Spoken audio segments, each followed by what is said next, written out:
Attache ta ceinture, nous mettons le cap sur les endroits les plus bizarres de notre univers. Tu vas découvrir des phénomènes parmi les plus mystérieux auxquels peu de gens ont assisté. Récemment, des astronomes ont découvert que le trou noir supermassif au centre de notre galaxie natale, la Voie lactée, pourrait bien fuir. Qu'est-ce que ça change ?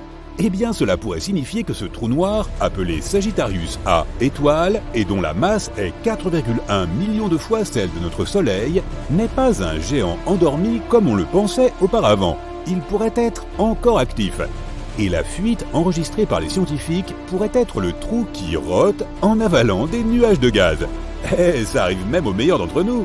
Au cours de leurs recherches, l'équipe d'astronomes a eu recours au télescope spatial Hubble.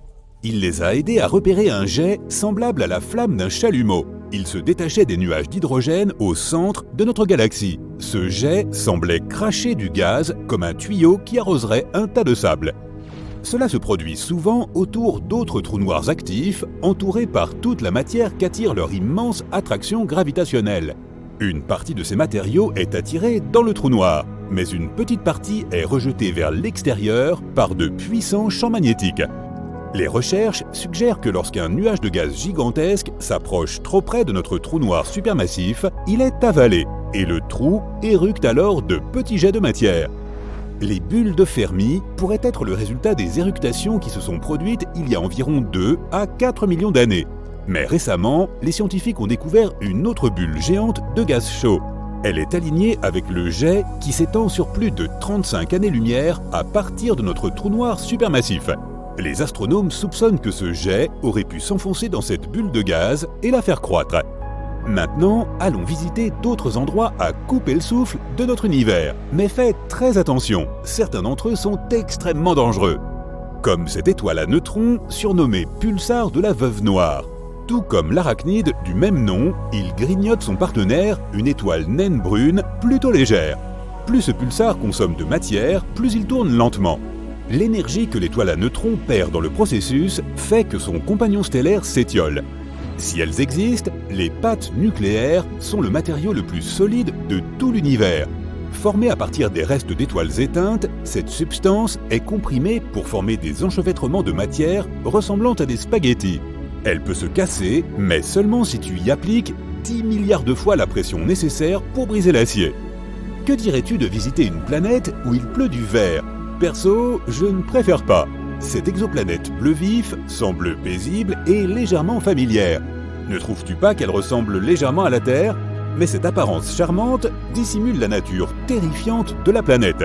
Les vents soufflent à 8700 km/h à sa surface. C'est 7 fois la vitesse du son.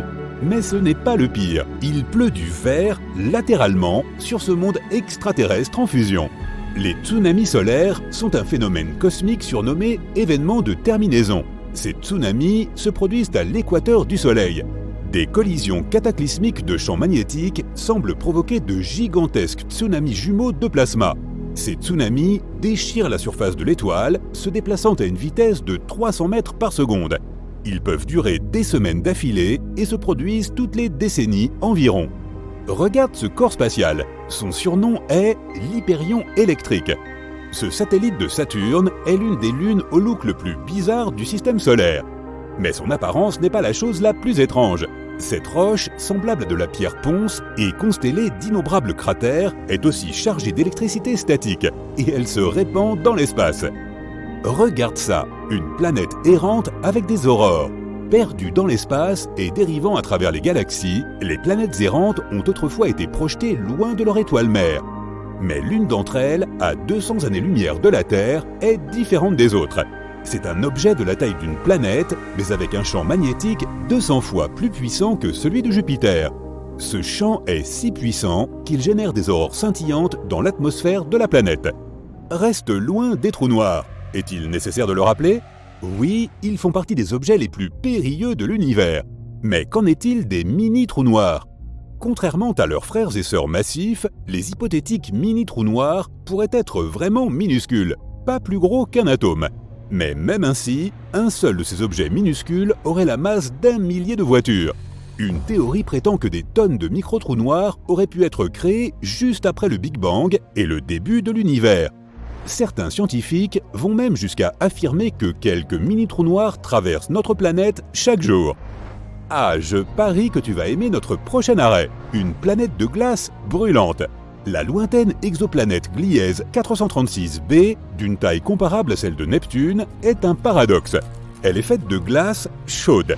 La planète effectue une orbite complète autour de la naine rouge Gliese 436 en seulement 2 jours.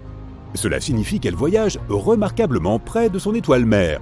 C'est peut-être la raison pour laquelle les températures de la planète descendent rarement en dessous de 430 degrés Celsius. Mais la chose la plus étrange, la planète abrite d'énormes volumes de glace d'eau, connus sous le nom de glace X, qui restent solides malgré les températures étouffantes. Si tu aimes les bijoux, ce prochain monde est fait pour toi, une planète de diamants. À environ 4000 années-lumière de la Terre, il existe une planète qui pourrait bien être qu'un énorme diamant.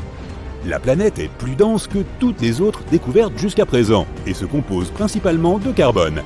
Elle est si dense que les astronomes pensent que ce carbone pourrait être cristallin, et cela pourrait signifier qu'au moins une partie de la planète est faite de diamants. Des lunes en orbite autour d'autres lunes pourraient bien exister, ou pas. Les astronomes ne sont pas encore d'accord sur ce point. Les planètes orbitent autour des étoiles et les lunes orbitent autour des planètes. Mais alors, pourquoi ne peut-il pas y avoir des lunes de lune, également connues sous le nom de sous-satellites, sous-lunes ou lunettes? Les chercheurs affirment que les sous-lunes pourraient bien exister. Mais la Lune haute doit être suffisamment massive, la sous-lune suffisamment petite, et il doit y avoir une vaste distance entre ces lunes et la planète haute. Maintenant, nous t'emmenons dans la galaxie des fossiles cosmiques. DGSAT-1 est aussi grande que la Voie lactée, mais elle semble presque invisible car ses étoiles sont réparties de façon incroyablement éparse. Mais ce qui rend cette galaxie unique, c'est qu'elle trône absolument seule, contrairement aux autres galaxies de ce type. Celle-ci se trouve généralement dans des amas galactiques. Cela pourrait signifier que DGSAT-1 s'est formé à une époque différente, probablement 1 milliard d'années à peine après le Big Bang. Et si c'était vrai, cette galaxie serait un véritable fossile cosmique. Maintenant, tu ne pourras pas tellement admirer le prochain phénomène spatial, et cela parce que les gens ne peuvent pas percevoir la lumière infrarouge. Or, le phénomène dont nous parlons est un flux infrarouge provenant de l'espace. Les étoiles à neutrons sont les noyaux effondrés ultra denses d'étoiles géantes. Elles émettent généralement des rayons X ou des ondes radio. Mais en 2018, des astronomes y ont découvert un étrange flux de lumière infrarouge. Il semblait provenir d'une étoile à neutrons située à 800 années-lumière de notre planète. Ce signal a probablement été généré par un disque de poussière entourant l'étoile, mais cette théorie n'a pas encore été démontrée. Derrière l'orbite de Neptune se trouve la mystérieuse ceinture de Kuiper remplie d'immenses objets glacés. Mais le plus curieux dans cette formation spatiale, c'est que les scientifiques ne parviennent pas à expliquer son mouvement. La seule explication qu'ils possèdent est que Neptune pourrait cacher à notre vue une planète gigantesque. Cette planète hypothétique a déjà reçu le nom de planète 9 et il ne nous reste plus qu'à attendre que son existence soit confirmée, ou pas. Rendons maintenant visite à notre étoile. Mais nous devons faire attention à ne pas nous approcher de trop près, car l'atmosphère du Soleil est plus chaude que la surface de l'étoile même. Alors qu'à la surface, les températures atteignent 5500 degrés Celsius, la haute atmosphère se réchauffe à des millions de degrés. Les scientifiques soupçonnent que les explosions de chaleur en provenance du Soleil pourraient avoir un lien avec un phénomène unique. Voici un objet spatial qui vaut aussi la peine d'être visité. Haumea, une planète naine en orbite dans la ceinture de Kuiper, a une étrange forme allongée ainsi que 2 lunes. Un jour sur cette planète dure 4 heures, ce qui en fait l'objet massif qui tourne le plus vite de notre système solaire. Mais la chose la plus mystérieuse au sujet d'Haumea est que la planète est aussi entourée d'un mince anneau de 60 km de large.